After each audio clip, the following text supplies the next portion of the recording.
world, from whichever time zone you're catching me from. My name is MD90 and welcome to my YouTube channel. If you're not subscribed to the channel, make sure you hit that subscribe button, turn on the bell notification to all so that you do not miss any upload that comes up on the channel. And the easiest way for you to navigate the channel, because we put out a lot of content, is head to the playlist and you'll find all various things that we're doing here curated for you based on your interests. So we've got the Kutka podcast, we've got the Tishini production. These are movies, actually, short movies that you can find on that playlist. And news and trends. We do a lot. We do vlogs. We do a lot on this channel. So the easiest way for so that you don't lose yourself, you find that there's a vlog here. The next thing is main news. So information that is coming up or emerged in the last couple of hours is that Edgar Shagalungu actually did choose the person that he wanted him to take over the PF presidency. And this is one thing that the PF has a weakness in. It can be traced back to as far back as Michael Shifesata, if you remember. When Michael Shifesata was ailing, his health wasn't well. It was clear that he was choosing Edgar Shagalungu to take over, where he started giving him a number of portfolios, a number of responsibilities. But instead of just coming out and simply stating to say, hey, I've decided to endorse Edgar Shagalungu's candidacy, and then they go to the convention, they get to choose Edgar Shagalungu. That helps with the leadership structure, but mostly it's because the PF tends to have a lot of strong presidential aspirants, strong candidates, and whoever is leading it at the time feels that if they announce to say they are supporting one out of them, then the others will break away and form their political parties. But such a breakup is inevitable because it has been proven in the time with Michael Sata died and then Edgar Shagalungu had to fight for that.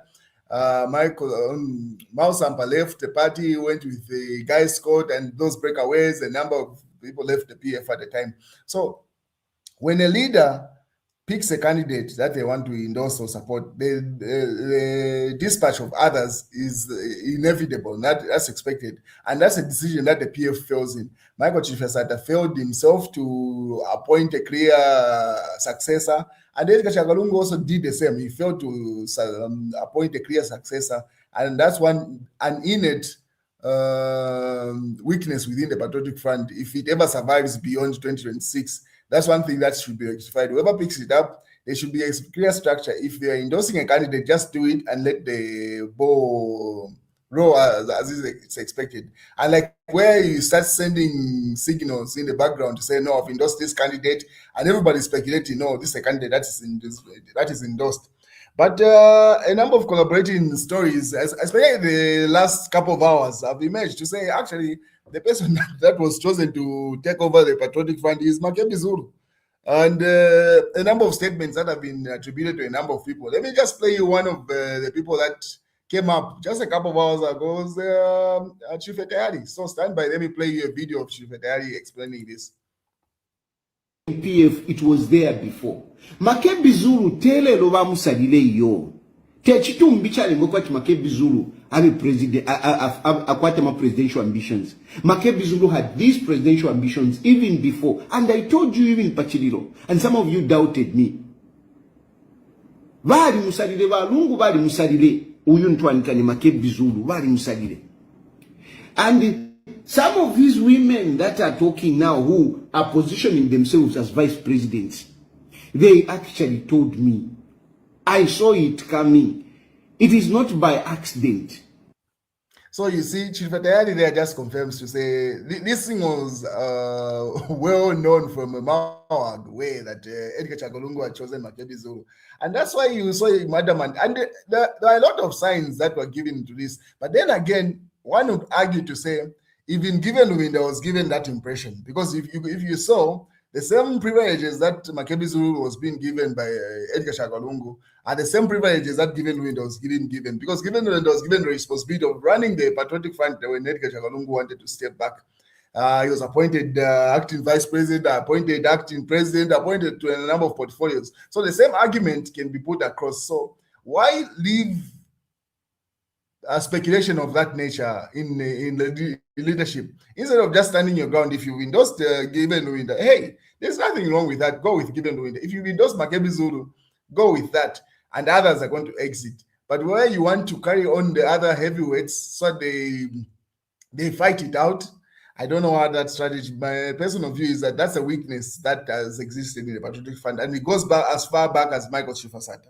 Michael Chifasata had strong candidates like Winter Kavimba, GBM, Chimbakambwiri, a number of serious candidates at the time in the political heavyweights, and he knew him picking Edgar Chakalungu. Edgar Chakalungu was the weakest link in that on that list. If you remember, there's even a picture. I just don't have it now, where they were having a meeting. Edgar Chakalungu was sitting on the floor, on the ground, on grass, and everyone else was on chairs. Chimbakambui, GBM were on chairs at the time. So that goes to show the power hierarchy within the PF. So in as much as the president at the time, Michael Chifasada, was more inclined to Edgar Chakalungu, he could not make a bold statement and simply choose him. Same thing has applied here with Edgar Chakalungu, where he saw his health going down.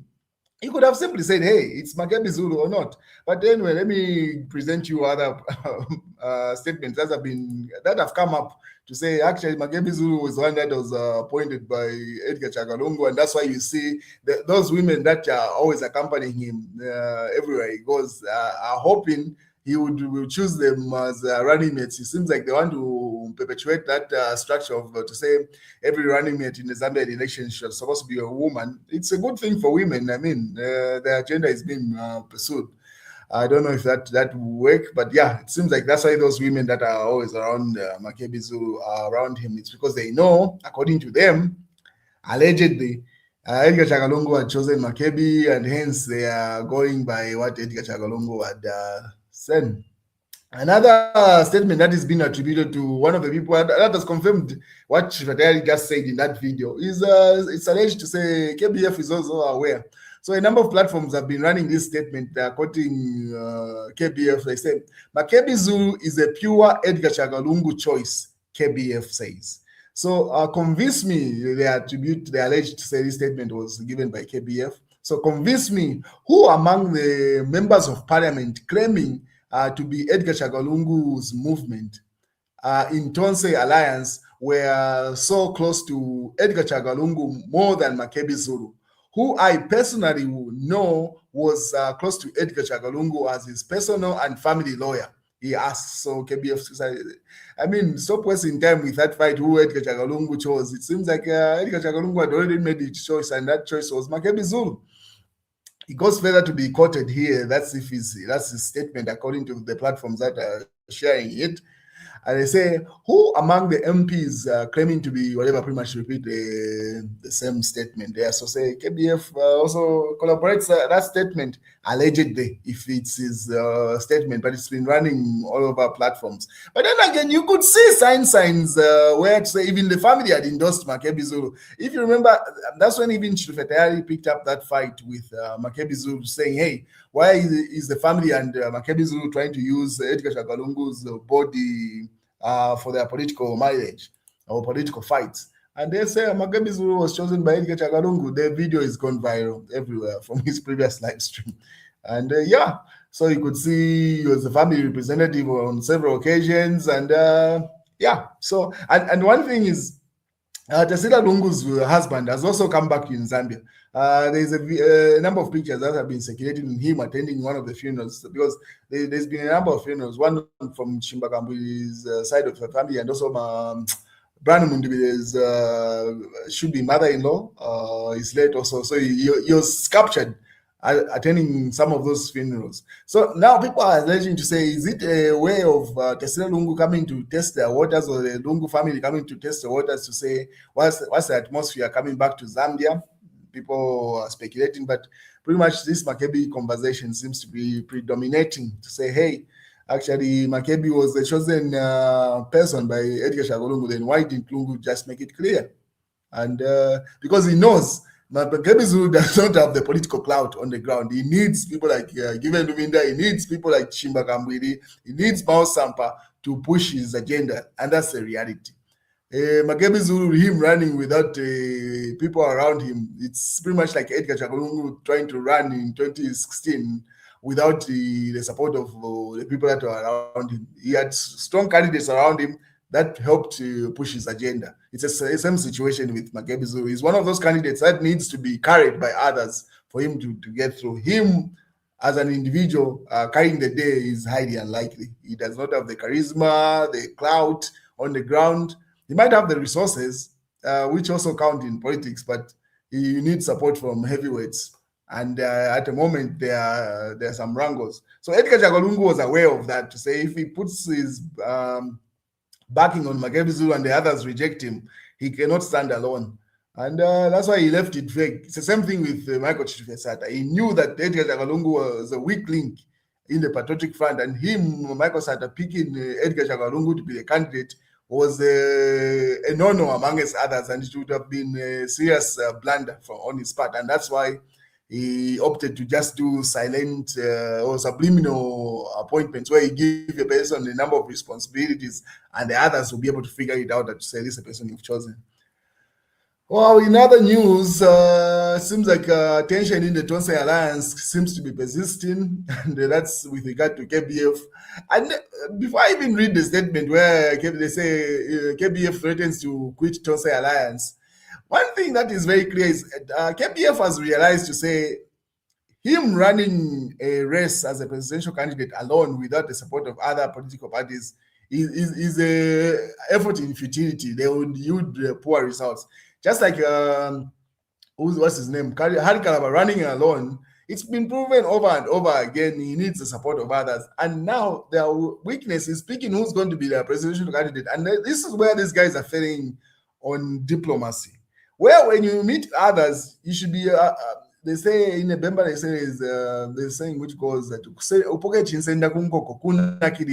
they should be aware that you play diplomatic politics where you coerce others to actually vote for you, not where you walk in the room and you want to bulldoze your way around to say, no, I'm the candidate. It becomes very difficult because clearly KBF needs the support of Given Lubinda, and Given Lubinda runs the PF that as members of parliament. Yes, they are fighting between Brandon Mundui and Given Lubinda, but those are minor things that can be rectified. But KBF has failed to coerce Given Lubinda and convince him to say, hey, come and support me or find some sort of agreement.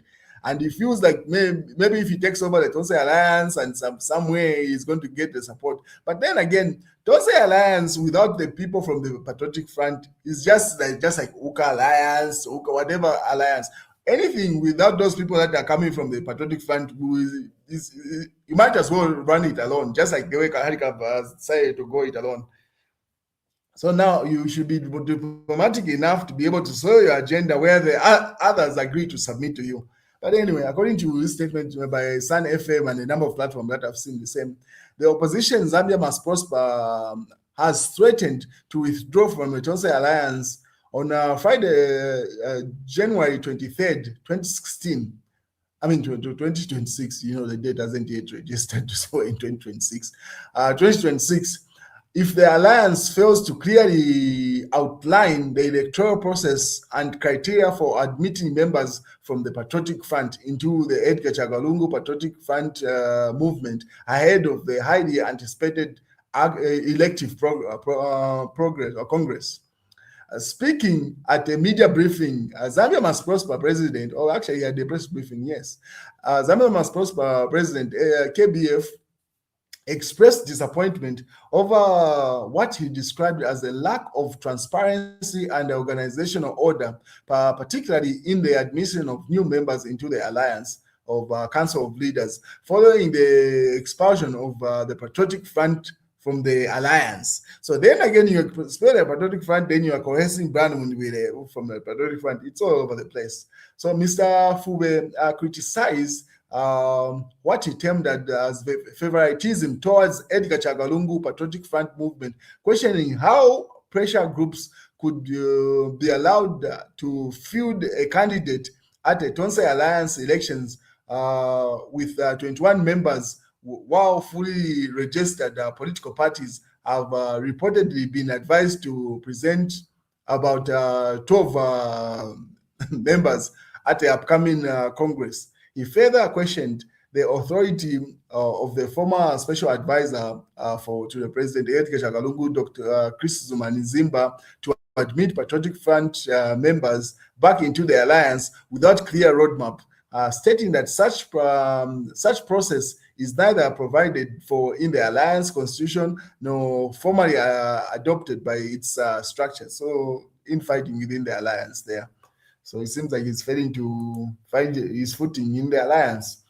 And then Kanchuia, member of parliament, had something to say about the patriotic front also. Everybody's active now. We're in political season.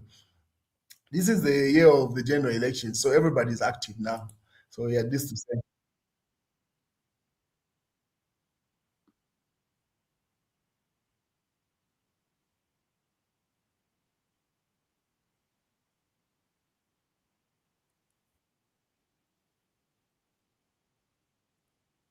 Well, the internet seems to be performing pretty much what he was stating is the fact to say that the Patriotic Front will not be on the ballot box in this general election, because as you may be aware, there is a fight between Chaving and the other section of the PF. So he says that that court case is likely to persist, and Patriotic Front being on the ballot box is highly unlikely. And then if PF does not appear on the ballot box and they decide to use FDD, which is the case, as a vehicle for their campaign, and indeed FDD wins a number of parliamentary seats and wins a number of mayoral seats, pretty much like the numbers that were supposed to go to the PF go to the FGD. On what ground is the PF going to be resuscitated after the 2026 general elections? Who's going to want to fight for a party that has no representation? Because everybody, KBF, FDD would like to strengthen itself at that time, because all the members of parliament will be under its wing.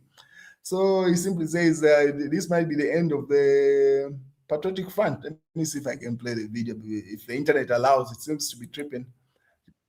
Day in the Patriotic Front, who knows on which ticket they'll contest or recontest the next election. The signs are there for all to see that unless the issues are resolved miraculously, then we would have the Patriotic Front on the ballot paper. The chances are very high that August 2026 will not see the Patriotic Front on the ballot paper. Yeah. So that's his argument, which is valid. And this thing was known way back. I remember I did a number of streams. Should have been in 2021 itself, to say PF should hold its convention and have a president. Then they start campaigning for that president from 2021, just when Edgar Lungu decided to step away from politics. And then they should have used his clout then to canvass support before he died. But at this point, it's too late. Too little, too late can be done at this point. You could even see what Shifetari was putting across to say, anybody trying to contest against Hakainde Hichilema at this point, it's an uphill battle. I mean, the man has been in politics, is it 26 years now, in opposition or whatever, and now he's the incumbent president, and you think you can unseat him just because you you feel you've got the political clout on the ground with very little to show for it. So PF needs supernatural powers for it to be on the ballot box in 2026. That's according to Kanchuia, member of parliament. And this is the former director of media in the PF, so he knows what he's standing on. So probably he might decide to go independent or just join the UPND in the upcoming elections. Yeah, he's got the resources now. He's a member of parliament already. Once they get to gratuities, he can use that for his campaign. So, yeah, pretty much the same statement being reiterated there. And then obviously Emmanuel Mwamba's post says police detained Sampa, obviously there. It's all in the banks, FRA, as you may be aware. Farmers have been sleeping at banks waiting to get their money from the crop that they supply to government, and the government is saying they paid their banks already, so the glitch is coming from the banks' failure to process payments fast enough. Pretty much we increased Chawama vote margin by 750%. That's Hari Kalava. Hari, anyway. Barry Lungu, before August, it's a taboo to continue keeping his body, says Chief Sandwe. So there you could see that the conversation of Edgar Lungu being put to rest still persisting, saying, I mean, it's not right for Zambian general elections to take place before we bury a former president. I don't see that happening, because you may be aware the Lungu family has been given permission to appeal, but that court case, that second version has not even started. So let's say it starts mid-August, April, everybody will be busy with the campaign. I don't see that process happening before 2020, before August anyway, from the look of things, if that battle continues in court. Yeah, that's in the mass newspaper. And pretty much that's the news, ladies and gentlemen. It's going to be a very good general elections, definitely. A very heated competition from both sides. And yeah, let's wait and see how it plays out.